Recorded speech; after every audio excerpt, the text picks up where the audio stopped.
అందరికీ నమస్కారం. చివరిపల్లి నియోజకవర్గం జనసేన పార్టీ ఆఫీసులో మాట్లాడుతున్నాం. నిన్న జమ్ములో చూసాం. చివరిపల్లి నియోజకవర్గంలో గుర్ల మండలంలో జమ్ము గ్రామంలో సిఐ ఎస్ఐ కానిస్టేబుల్ మీద వైసీపీ నాయకులు దాడి. అంటే ఎంత దారుణంగా ఉందో చివరిపల్లి నియోజకవర్గం చూడండి, ఎంత అరాచకం. పోలీసులనే భయం లేదు. ఒక సర్పంచ్ని తీసిరాడకి వెళ్తే వాళ్ళంతా గుమ్మగూడి వీళ్ళు ఎలా వస్తారని తెలిసి ఒక దాడి చేసి వ్యాన్ని కాలంలో తోసి సీఏ గారిని ఎస్సీల్ని అందరినీ కూడా దాడి చేసిన వ్యక్తులు వైసీపీ నాయకులు. వీళ్ళు గూండా రాజ్యం ఇంకా కూడా కొనసాగిస్తున్న చివరిపల్లి నియోజకవర్గంలో మరి నాయకులని చెప్పుకుని తిరుగుతున్న నాయకులు మరి దీనికి సమాధానం ఏం చెప్తారు?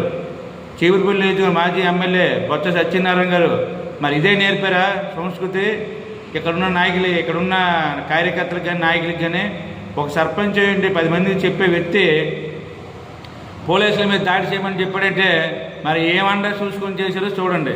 అంటే ప్రజల్లో ఎలాంటి మంచితనం నేర్పారో వైసీపీ నాయకులు. వైసీపీ దండుపైలం ఈరోజు పోలీసుల మీద దాడి చేయడం ఎంతవరకు కరెక్ట్ అనేసి జనసేన పార్టీ నుంచి ప్రశ్నిస్తున్నాం. మీరు ఇప్పటికైనా మారి మనుషుల్లాగా ప్రవర్తిస్తే మంచిది. మీరు ఇంకా కూడా జగన్మోహన్ రెడ్డి ఏదైతే అల్లకల్లోలు సృష్టించాలనుకుంటున్నారో పోలీసులు బట్టలిప్తో అని చెప్పారో అలాంటి మాట్లాడి ఇలాంటి రెచ్చగొడితే మరి కింద స్థాయి ఉన్న నాయకులు కానీ పంచాయతీ ప్రెసిడెంట్లు కానీ ఇలాంటివి చొరవ చేసుకుని పోలీసుల మీద దాడి చేయడం చాలా బాధాకరం. లా అండ్ ఆర్డర్ని వైసీపీ నాయకులు గౌరవించకుండా వాళ్ళ మీద తిరగబడి వాళ్ళ వ్యాన్ కాలంలో తోసి ఎవరైనా చనిపోతే దాని బాధ్యతలు ఎవరు వహిస్తారు? ఒక చిన్న విషయాన్నే ఒక దసరా పండుగకి సంబంధించి అలాంటి విషయాల్లో కూడా ఎంత తీవ్రతకు తీసుకొచ్చిన వైసీపీ నాయకులకి మరి ఎలా బుద్ధి చెప్పాలో ప్రభుత్వం బుద్ధి చెప్పాలి. ఎందుకంటే కఠినమైన శిక్షలు ఉండాలి.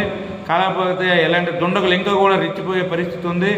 ప్రతి ఒక్కరు భయపడే శిక్షలు అయితే సీఎం గారు దీని మీద బాగా దృష్టి పెట్టి ఎవరైనా దాన్ని ఇంకొకరు చేసేటట్టు ఉండకుండా కఠినమైన శిక్షలు ఉండాలని జనసేన పార్టీ తరఫున కోరుకుంటున్నాం.